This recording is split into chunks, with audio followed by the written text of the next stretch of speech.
virtude, virtude já vem de viril, não é? Vir, não é? Vem de virilidade, varão, homem, não é? Tudo lembra força. Né? Para a nossa natureza, a gente não precisa esforçar para pecar. Exatamente, muito mais fácil, né? A gente ceder o mal do que do bem, né? Sim, fazer o bem. Sim. Já para as virtudes, a gente tem que ir atrás, né? A gente tem que trabalhar para crescer essas virtudes, né? Porque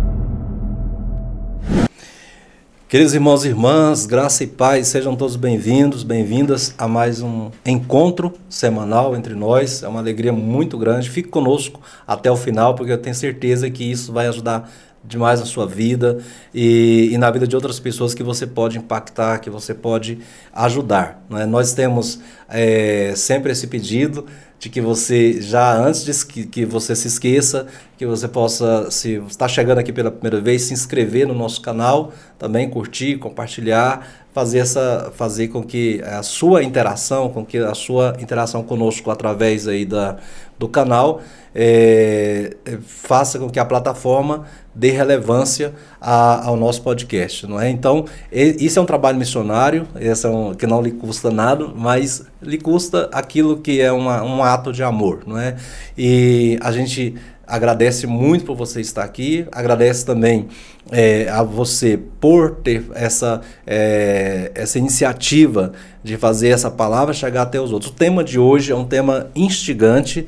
Nós estamos dentro da doutrina da igreja aqui hoje com o nosso tema, e tanto eu quanto o nosso convidado vamos tentar conversar com você, fazer com que isso chegue até o teu coração com palavras que sejam compreensíveis e que você possa também usar isso para evangelizar a sua família, ajudar você mesmo, ajudar as pessoas que estão debaixo aí da sua tutela, que você possa fazer isso. Também nós temos hoje estamos falando sobre vícios, pecados, né, especialmente os pecados capitais, as virtudes.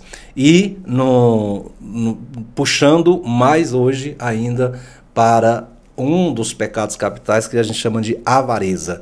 E queremos dar as boas-vindas para o nosso convidado, o Luiz. Luiz, seja bem-vindo. Muito obrigado, padre. Muito obrigado. Uma alegria imensa estar aqui com o senhor, poder partilhar um pouquinho da minha vida, da graça de Deus. Quem é o Luiz?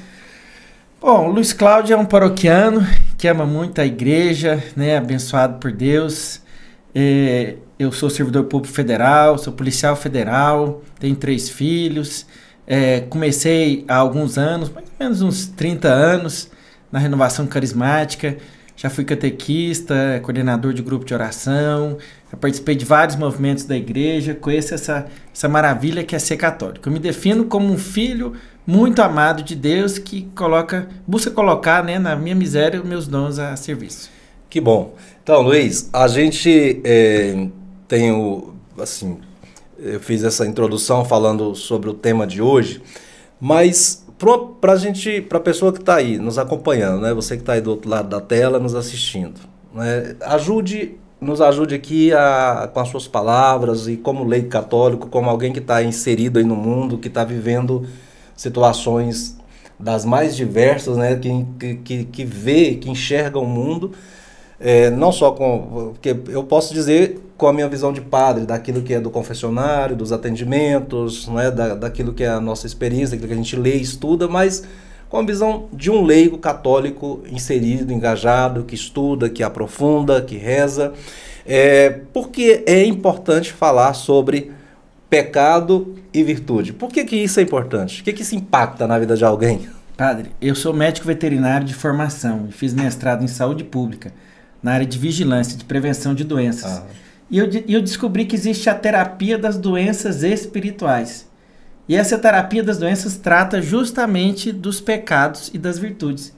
E eu vi o quanto era necessário. Eu que pensava tanto em prevenir uma infecção, um surto, que eu precisava conhecer aquilo que mais afetava o ser humano, né? Que são os vícios e as virtudes que os opõem. Aquilo que faz a gente ser feliz. Porque muitas vezes eu não conseguia ser aquilo que Deus tinha me feito, e eu comecei a entender o que é que eu posso fazer, como Deus pode me ajudar a me realizar plenamente.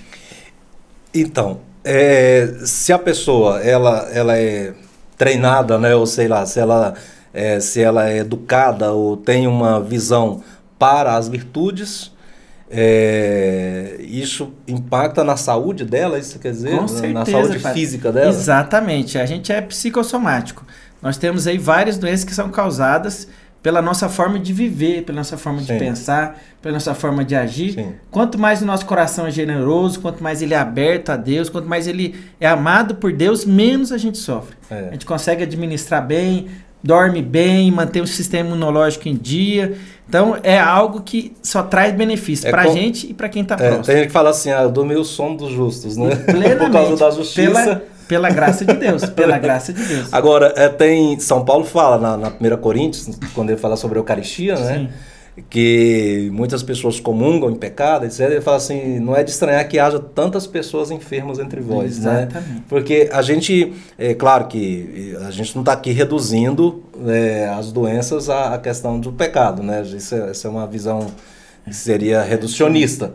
Mas quando a gente somatiza, não determinadas coisas, isso afeta o estômago, afeta o coração e principalmente a nossa parte psicológica, psiquiátrica. Correto, né? Exatamente. Né? E agora, trazendo essa questão dos vícios e virtudes, né? Vamos tentar ver a diferença na nossa catequese básica aqui entre uma coisa e outra, né? Que a diferença quer dizer que são coisas opostas, né? Correto. Um vício, uma virtude. Então, pecado, virtude. Então, a gente coloca ali em paralelo as duas coisas para a gente tentar encontrar, na hora que a gente faz o enunciado, na hora que a gente tem clareza, quando a gente esclarece o que significa aquilo, então eu tenho como... no caso dos pecados, como fugir deles, como não estar nas ocasiões, não é? Sim. Ou fugir das ocasiões, como diz a Bíblia. E no caso das virtudes, tem como trabalhar. Agora, uma coisa que a gente precisa pensar e pensar junto com os nossos, né, com aqueles que estão nos acompanhando aí, nossos amigos, a gente precisa pensar assim, existe um treinamento para a virtude? E precisa de um treinamento para o pecado? Qual dos dois aqui? Como é que funciona isso, né? Padre, eu meditando nesse assunto, eu fui procurar aquilo que o nosso Papa Francisco traz. Ele fez uma catequese muito linda sobre cada uma das virtudes, né? E dos vícios. E ele falou o seguinte, que a virtude ela é um hábito da liberdade. É aquilo que a gente se treina para chegar lá. Sim. E ele dá 4 dicas para a gente chegar. A primeira coisa é pedir a graça de Deus. Claro. Eu preciso saber que eu sou dependente desse amor, desse poder que vem de Deus. Sim. O segundo é pedir o Espírito Santo, pedir a sabedoria, que é fruto, que é um presente do Espírito Santo. O terceiro é a abertura mental. É essa sabedoria que aprende com os erros para orientar bem a vida. Como é importante a gente não insistir nos mesmos erros. Pedir a Deus essa abertura mental. E o quarto é boa vontade. Sim. Boa vontade. Um coração que é capaz de escolher o bem. Que a gente pode se moldar mediante o exercício da ascese, né? Esse crescimento espiritual, claro, evitando o excesso. Esse aqui são as dicas que o nosso Papa dá para a gente crescer na virtude. Que bom.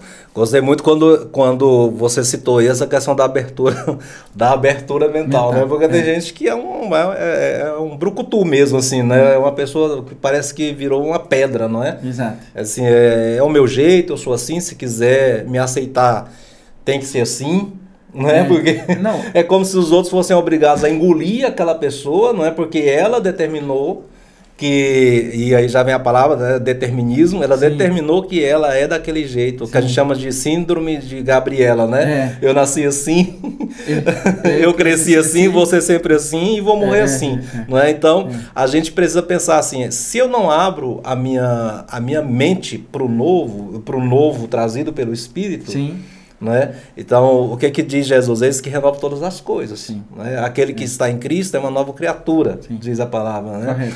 E as coisas antigas passam, eis que tudo se faz novo. Agora, como que podem as coisas, exatamente aqui, vamos pegar aqui e classificar o pecado como as coisas do homem velho. Certo, Né? Que São Paulo trabalha na carta aos Romanos. O homem velho é este, é o filho do Adão, não é? É o filho da carne, é o homem que age segundo a natureza, segundo o que é natural.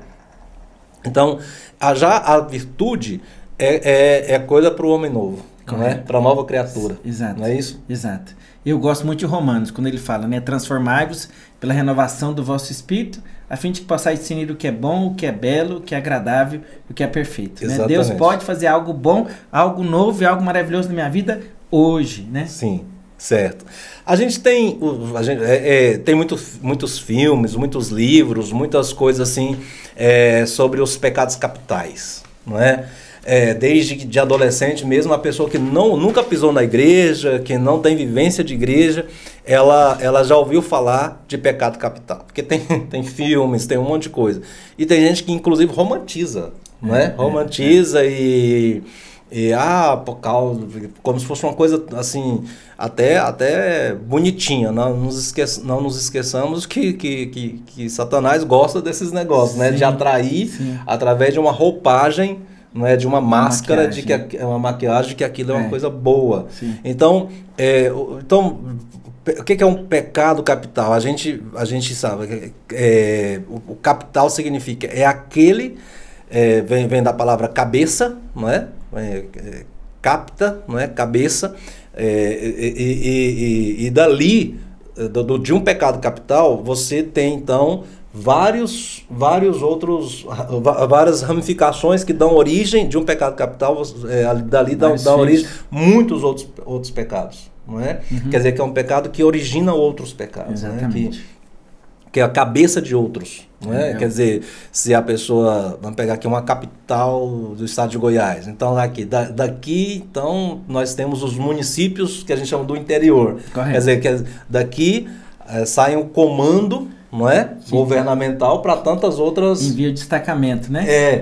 Para tantas outras, para os municípios, digamos assim. Com o pecado é assim, né? Quer dizer, eu tenho um desses 7 e cometendo 1, 2, 3, 4, 5, às vezes até os 7, quer dizer que quantas ramificações, não é? Exatamente. Quantas ramificações tem aquele pecado, né? E daí vem a questão da explicação sobre por que o pecado se chama pecado capital. Agora, virtude já vem de viril, não é? Não é? Vem de virilidade, varão, homem, não é? Tudo lembra força. Né? Lembra força, quer dizer, a gente estava até conversando de gravar que para a nossa natureza a gente não precisa esforçar para pecar. Exatamente, muito mais fácil, né? A gente se deu mal do que do bem, né? Sim, fazer o bem. Sim. Já para as virtudes, a gente tem que ir atrás, né? A gente tem que trabalhar para crescer essas virtudes, né? Porque como você citou aí da catequese do Papa. Do Papa, exatamente. Porque muitas pessoas elas falam assim, uma pessoa virtuosa é o quê? É um santo? É uma Teresinha do Menino Jesus? É uma Santa Rita de Cás? É um João Paulo II, Padre Pio? Sim, por isso que eles são santos. Não é? Por isso que são declarados santos. Mas aí eu pergunto, e a nossa pergunta aqui, o nosso questionamento é, eu e você, não é? Como nós podemos lutar para sermos pessoas virtuosas, já que para sermos pecadores a gente não precisa lutar? Sim. Padre, eu tenho entendido e buscado muito isso. Quando eu entendi que a vida é feita de decisões, é uma decisão. A partir do momento que eu entendo que existe a graça de Deus e que existe um remédio que vem de Deus para combater todo esse sofrimento, porque os vícios vão gerar a escravidão. Sim. E a libertação é que é esse fruto de Deus. Sim. Eu tenho pedido a Deus justamente isso. Senhor, me ajude a entender essa sua dimensão. Me dá essa sua visão, que com a minha boa vontade, com a tua graça, eu vou conseguir vencer esse... Foi para a liberdade que Cristo nos libertou. Foi para a liberdade que Cristo vos libertou. Sempre que a gente pensa numa pessoa que tem um vício, ou é viciada num determinado pecado, né, que a gente fala assim, sempre a gente precisa trabalhar com esse termo que você trouxe, escravidão. Isso. Né? Quer dizer, a partir do momento em que eu não consigo me libertar de um determinado vício, significa que eu sou subordinado, que eu sou escravo daquele vício, daquele pecado. Né? Eu não consegui me libertar disso.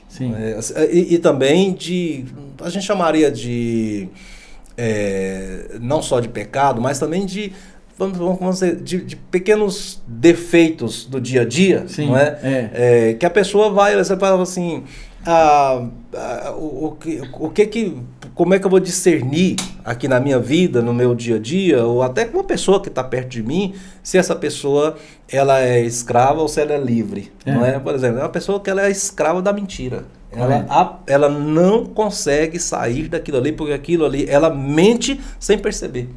Já faz parte da rotina dela. Faz parte da rotina. O vocabulário dela é todo de palavras... Parece que é da índole da pessoa. É da índole da pessoa. Assim, depois ela vai pensar, mas eu precisava ter mentido? Não é? Eu precisava. Não é? Por quê? Porque já viciou. Já viciou. Você pega muito isso com adolescentes, não é? Sobre, como é que foram suas férias? Você vê, minhas férias...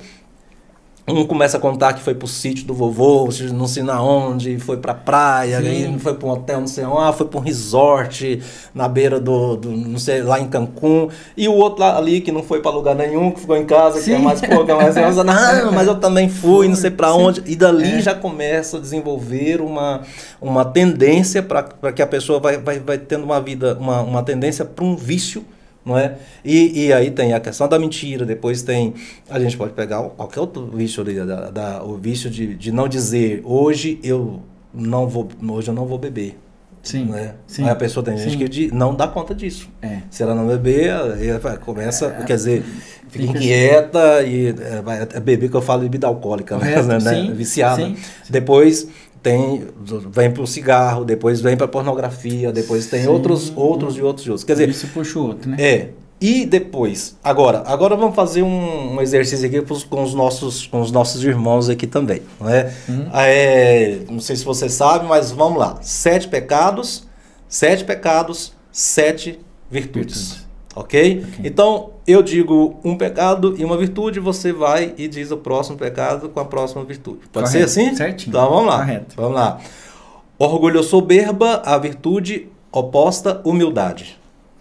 Avareza, a virtude é a generosidade. A inveja, a virtude é a caridade. Contra a ira, existe a mansidão. Se a pessoa tem o vício, o pecado capital da luxúria, a virtude oposta é a castidade. Se a pessoa tem o vício da gula, o remédio é a temperança. E, finalmente, o sétimo pecado capital, preguiça. E o remédio, o antídoto é a diligência. Muito bem. Ótimo. Então, agora, a gente tem hoje, né, assim, a gente fez um sobrevoo aqui sobre vícios, pecados e sobre as virtudes opostas a esses pecados.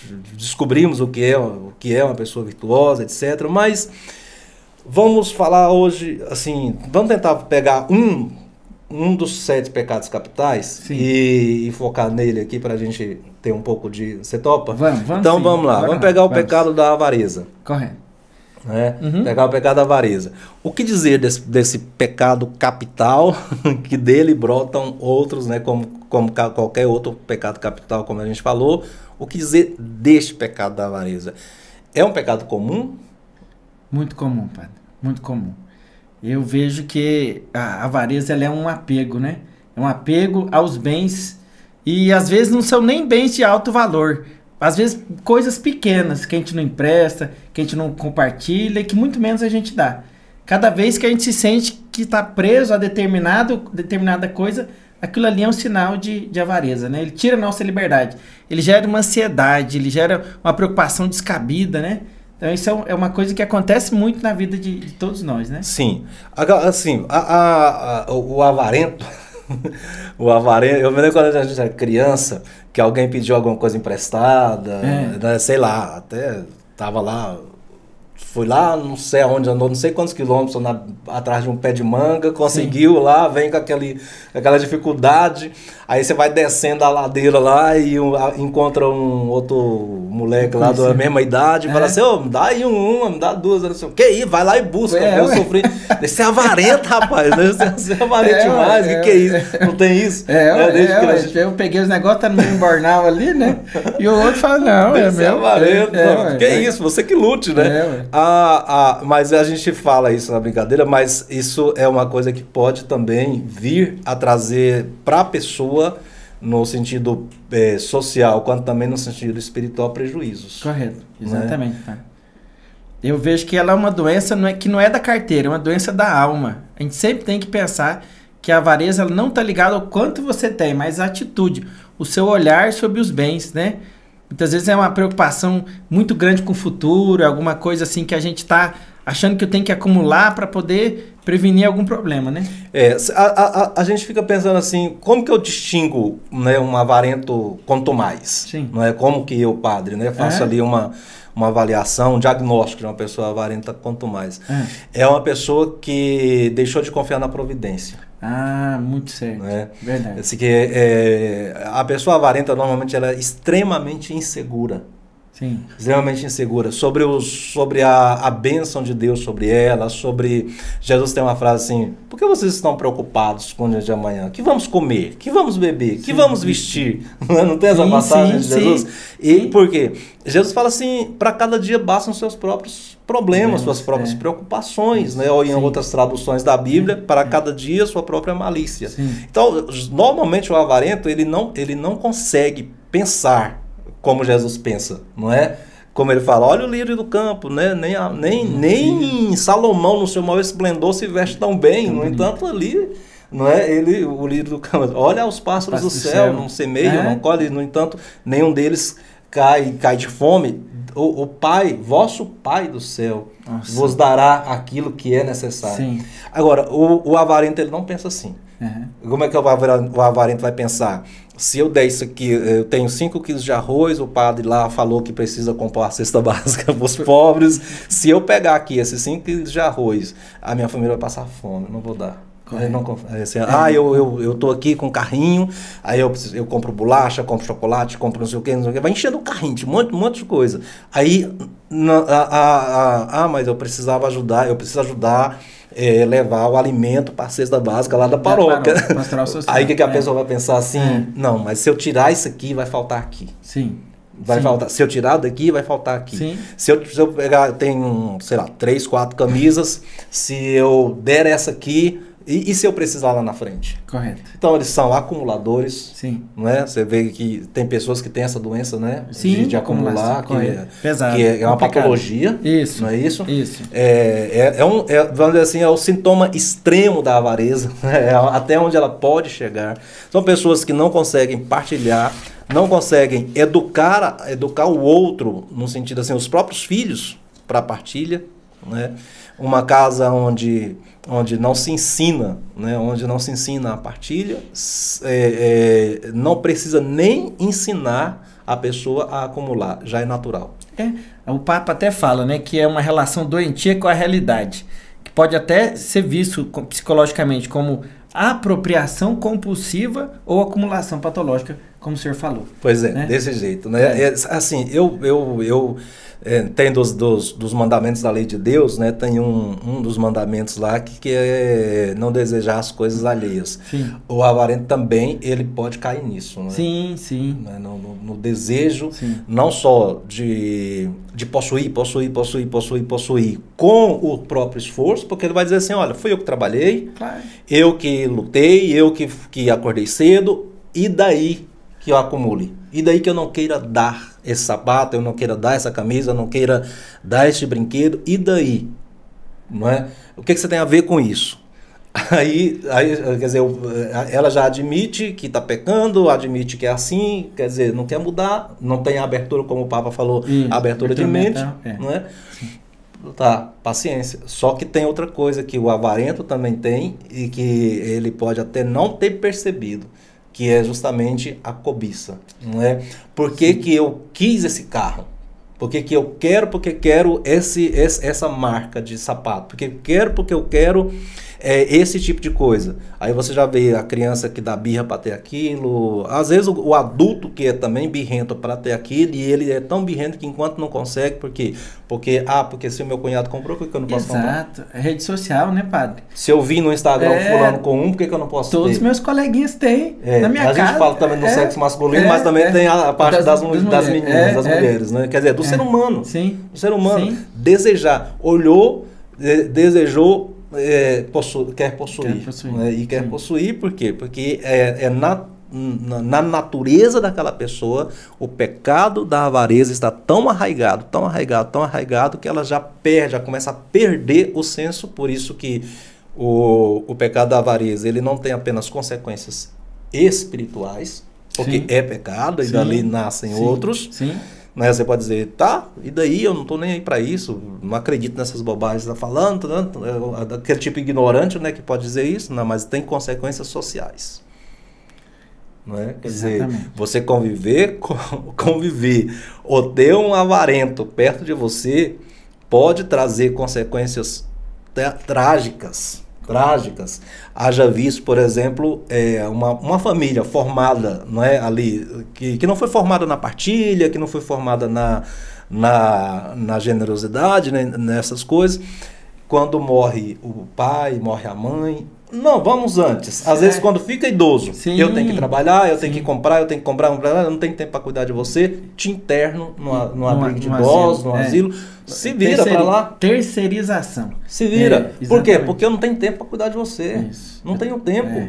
Aí fala assim, tadinho do velhinho, tadinho da velhinha. Sim, às vezes a gente pode ficar até com tadinho, mas aí vem uma coisa muito importante para você que é pai, né? Para todos nós também que somos educadores, é que se aquela pessoa chegou num ponto em que ela foi jogada lá, abandonada lá, é porque também talvez tenha havido uma falha dela em não ter formado os próprios filhos.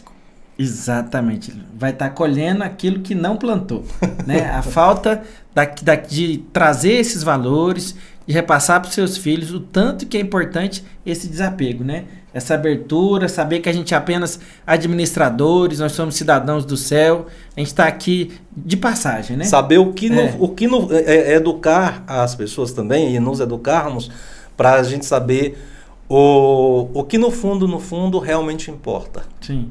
O que importa é o dinheiro, é o bem, são as minhas seguranças pessoais, que na verdade a gente não tem segurança de absolutamente nada nessa vida estável, não é? Sim, é tudo. Santa Teresa d'Ávila, né, que é vede a glória do mundo, é glória vã, nada tem de estável, tudo passa. Tudo é vaidade. Tudo é vaidade. Tudo passa. Agora, se essa avareza leva a pessoa a viver desse jeito, fechada em si mesma, nos seus bens, na sua busca, etc, a gente precisa pensar assim, quando nós falamos do pecado e da virtude oposta. Sim. Agora vamos lá. A virtude oposta à avareza, vamos lembrar? É a generosidade. Tá bom de memória. Generosidade. A virtude oposta à avareza é a generosidade. Sim. Não é? Sim. E como é que a gente pode, assim, trabalhar isso assim na prática? O que é uma pessoa generosa? Na prática. Eu entendo, assim, como generosidade, aquilo que a gente tem.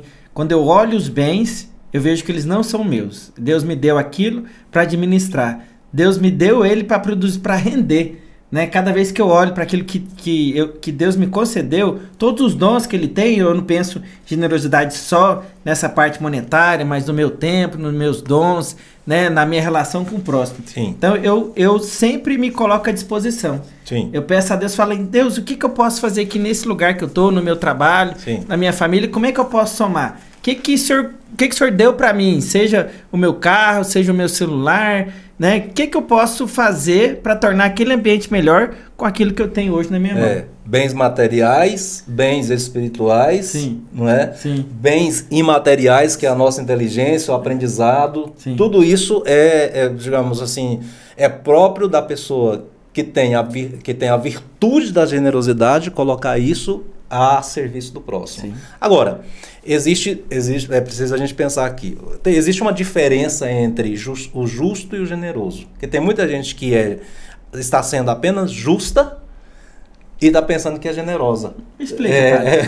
Como é que é isso? Qual que é essa existe uma diferença. Ah. Porque a doutrina da igreja ensina o seguinte. O que é uma pessoa justa?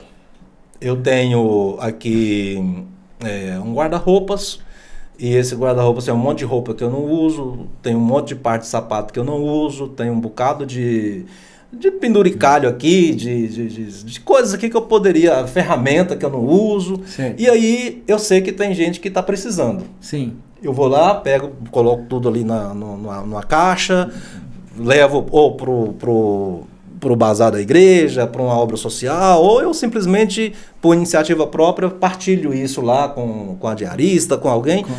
Aí, isso não é generosidade. Não? Não. Ué? Não é generosidade, isso é justiça. Isso é justiça. Porque aquilo que Santo Agostinho diz, o que eu tenho de sobra não me pertence. Correto. Porque se eu tenho de sobra e falta a alguém, eu estou usurpando daquela pessoa a quem falta. Perfeito. Porque isso é justiça. Justiça é equidade, né? Correto. Por isso você deve saber. Isso é injusto que eu tenha tanto e haja pessoas que não têm nada, e não só eu tenho tanto, como também o que eu tenho está sobrando. Correto. Eu não estou usando, não tenho um fim social para isso. Né? Está parado. Está mofando. Então, se eu tenho 2 pares de calçado, estou usando um, dou um deles 2, principalmente dou o que eu não estou usando, isso não estou fazendo nada mais, nada menos do que reparando uma injustiça. Então esse é o primeiro passo. Ser justo é só o começo. Ser justo é só o começo. Não é mais do que a minha obrigação. Isso é o mínimo, né? Não é virtude. Certo, correto, entendi. Não é virtude. Tô entendendo. Para qualquer ser humano. Tá ficando claro aqui, eu tô conseguindo entender. Agora, a generosidade já é diferente. A generosidade, o amor caritas, né? Daí vem a caridade, né? O caridoso, o generoso. Ele dá daquilo que é dele, daquilo que não está sobrando. Não é? Então, se eu tenho 2 pares de sapato e tem alguém que está precisando e eu dou o que eu mais gosto, sim. o par de sapato que eu mais gosto, que eu mais, né, sei lá, que é o mais da melhor marca, que eu juntei dinheiro para comprar. Isso é amor. Isso é caritas, isso é generosidade. Eu lembrei daquela figura daquele pelicano que morde o próprio peito, né, para tirar do coração para alimentar os filhotes. Que é a imagem do Cristo. Isso, é uma imagem eucarística. Agora, né? É uma lindeza, né? É uma imagem eucarística, sim, né? Sim. Quer dizer, o pássaro mítico, né, do pelicano, que os filhotes não têm o que comer, então ele vai lá e arranca o próprio coração, né, a própria carne, e dá para os filhotes para que eles se alimentem. Agora, se você pega, por exemplo, uma pessoa que fala assim, eu quero desenvolver, eu não quero ser uma pessoa avarenta, Deus me livre de um negócio desse, não quero criar um ambiente avarento dentro da minha própria casa, dentro da minha própria família, não quero ser uma pessoa que está aqui acumulando coisas. Muito bem. Então, o primeiro ato é um ato de justiça. Perfeito. Um ato de justiça. Vamos lá, vamos ser justos. Tem isso aqui não é meu. Por que está aqui? Vamos entregar isso aqui, vamos dar um destino para isso. Mas se essa pessoa merece, se ela não merece, não interessa, ela precisa. Sim. Pronto. Isso aí não é generosidade, isso é ato de justiça. Correto. Agora, quando eu pego aquilo que me custa, aquilo que me custa, aquilo que dói em mim, entregar, às vezes eu entrego até com dor, não com dó, mas com dor. Isso é um ato de amor. Porque todo ato de amor, você pensa assim, um pai de família, uma mãe de família, você pensa assim, o meu filho está doente, eu daria meu coração Se você precisar fazer um transplante, Sim, eu tiraria meu coração, sim, dava para ele. sim. Madre Teresa falava, né, que amar é doar até doer. Exatamente. Né? Isso me marcou muito quando eu... Tem essa frase dela, ame até que doa, né? Até doer. Sim, né? sim. Isso é amor. Né? Então, quando a gente fala do vício ou do pecado capital, da avareza, então você já entendeu que isso é uma coisa que a gente tem que lutar contra. Perfeito. Todos nós temos que lutar contra. É algo que a gente precisa combater. E combater desde pequeno, não é? Assim, desde que ensinar a partilhar. Eu, de vez em quando, falo nas homilias para os pais, falo assim, você quer que seu filho seja generoso, quer que seu filho cuide de você quando você estiver idoso, quer que depois que você morrer, eles não briguem por causa de herança, sim, não é? A união dos irmãos, porém, quando o seu filho, você compra um estojo de lápis, a primeira coisa que você fala assim, se você emprestar esse lápis para alguém e esse lápis chegar aqui, esse estojo chegar aqui faltando lápis, você vai levar uma surra. Sim. Ou então eu vou te dar uma disciplina, um corretivo. Sim. Quer dizer, eu estou formando uma pessoa avarenta. E a leitura do domingo, o evangelho da viúva que entregou, né, as 2 moedinhas lá? Que entregou tudo. Entregou tudo, né? Entregou tudo. Isso aí acho que tá ligado também, né? Tá ligado porque é uma maneira de Jesus falar sobre a generosidade de entregar-se tudo, não é? Quer dizer, não é o fato de eu ser pobre que justifica que eu tenho que ser avarento, não é o fato de ser pobre que vai tirar de mim a responsabilidade de partilhar também. Eu sempre digo assim, tem gente que é rica que mora debaixo da ponte. E tem gente que vive uma vida de pobreza evangélica morando num condomínio. Você entendeu? Sim, por quê? Sim. Eu recebi uma cesta básica aqui, né, mora ali debaixo da ponte, eu recebi uma marmita de comida, ver outra pessoa do lado, passando fome, não estou dizendo que isso é regra, pelo amor de Deus, só estou dizendo que a possibilidade. Existe, né? Você trouxe o assunto da viúva, que é pobre. Exatamente. Né? Então, essa outra pessoa, ela pode ter um coração avarento, um coração, digamos assim, daquele rico que não entra no céu, que é mais fácil o camelo passar pelo buraco do agulho do que ele entrar no céu. E essa pessoa pode ser esse rico que mora num barracão na favela. Entendo, pai. Você entendeu? Sim, por quê? Entendi. Porque não tem capacidade, não consegue, não abre o coração, não é uma pessoa aberta ao transcendente, não tem confiança na providência divina e não tem gratidão. Porque se eu ganhei, se eu recebi, é porque a pessoa que me deu, ela é diferente de mim. Não é? E eu não estou sendo capaz de fazer, de partilhar. Quer dizer, eu ganhei aqui, mas... Né, Jesus conta a história daquele cara lá que foi perdoado, devia uma enorme fortuna, chegou, eu vou lhe pagar, me dá um prazo, e o patrão foi lá, perdoou, daqui a pouco ele foi lá, encontrou lá fora um amigo dele lá, alguém que devia uma pequena quantia, e ele sacudiu o cara, paga o que me deve, paga o que me deve, paga o que me deve. Né? E aí o patrão que havia perdoado ficou sabendo, falou assim, eu te perdoei, por que você não perdoou também a outra pessoa? Seu irmão. Quer dizer, por que você não foi generoso com essa pessoa também? Por que você também não usou de justiça? Nem foi de justiça, porque a justiça poderia ser... Ele pediu justiça. O que ele pediu? Me dá um prazo para eu pagar. Sim. Isso é justiça. Sim. Ele pediu uma justiça. E o patrão, que é Deus, foi generoso. Não, você não precisa pagar, não, está perdoado. Cancelou, né? Cancelou a dívida. E ele não foi capaz nem de ser justo com o outro, que pediu, me dá um prazo, não dá um prazo. Aí foi lá e mandou prender o cara que devia. Então, padre, tudo passa pela experiência do amor de Deus, de ser perdoado por Deus, de estar mergulhado nessa experiência, né? Da generosidade do coração de Deus com relação a cada um de nós. Né? A experiência de entender o amor de Deus é a experiência que liberta. A maior libertação que a pessoa pode ter, a gente falou de vícios, a gente falou de um monte de coisas, de pecados capitais, nós falamos de várias nuances. Como você pode dizer assim, como me liberto disso? Experimentando o tanto que eu sou amado. Não é? Sim. Quanto eu sou amado. Se eu sou amado, então não tem espaço no meu coração para não devolver isso em amor. São João da Cruz, Não sei se você já ouviu falar de São João da Cruz. Sim. Místico, Da né? noite escura. Da noite escura da alma, né? São João da Cruz, místico espanhol, que passou por muito sofrimento, muito sofrimento. E São João da Cruz tem uma frase que diz assim: amor com amor se paga. Né? Quer dizer, não porque você me amou e eu vou lá e tenho uma obrigação, não. Deus me amou. Correto. E eu pago este amor, não é pago aqui muito entre aspas, sim, né? Eu pago este amor amando. É um movimento, né? É um movimento. Ele dá o primeiro passo, né? É isso que faz assim, a nossa vida espiritual como um gerador, não é? Gera energia, o amor gera, não é? Na nossa vida espiritual, a nossa própria salvação. Então, e você vê, salvação é a saúde da alma, né? É a saúde, aquilo que Deus quer dar. Meu filho, eu sei que você está sofrendo, então aqui o remédio, ó, eu te dou aquilo que vai te fazer feliz, que vai te completar, né, padre?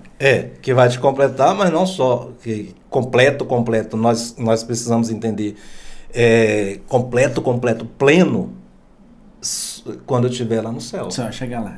Porque um vale de lágrimas, no nosso coração a gente tem que ter sempre isso. Eu não posso imaginar, porque senão a pessoa vai ser sempre aquela que vai ficar buscando e nunca chega. Sim. Não é? Eu não posso imaginar que haverá uma felicidade plena nessa terra. Certo. Não é? Aqui a gente vive entre... Não é? E depois deixa desse termo mostrar no Jesus. Né? Quando eu vejo Jesus face a face, então São João diz: desde agora já sois filhos, não é? Mas ainda nem se manifestou o que seremos. Se manifestará o que seremos quando nós vermos Jesus face a face. E aí se manifestará o homem plenamente, não é? Porque é Jesus quem revela a nós quem somos nós. Não é? O perfeito homem e o perfeito Deus, não é? Sim. Então, acho que para a gente ir fechando esse nosso assunto aqui, que daria nossa, é muita coisa, pano para manga, né? A gente agradece pela sua generosidade de estar aqui. Eu agradeço demais. Para mim é uma alegria, padre. Eu me sinto muito abençoado por poder estar próximo do Senhor, poder estar com os irmãos aqui, porque é justamente isso. Quando a gente faz a experiência de se abrir para se doar um pouquinho, Deus vem com a generosidade dele e transborda o nosso coração. Muito mais do que a gente entregou, ele a gente recebe. Eu que agradeço, viu? Muito obrigado. Obrigado a você que nos acompanhou também, a equipe aqui que está nos bastidores aí, organizando tudo e que vai editar também o vídeo. Obrigado a você que com muita caridade, né, da sua parte, também ajuda o nosso canal e está ajudando o nosso canal a crescer. O Senhor esteja convosco, Ele está no meio de nós. Desça e permaneça sobre vós a bênção do Deus de infinito amor, Ele que é Pai, Filho e Espírito Santo. Amém. Muito obrigado. Obrigado.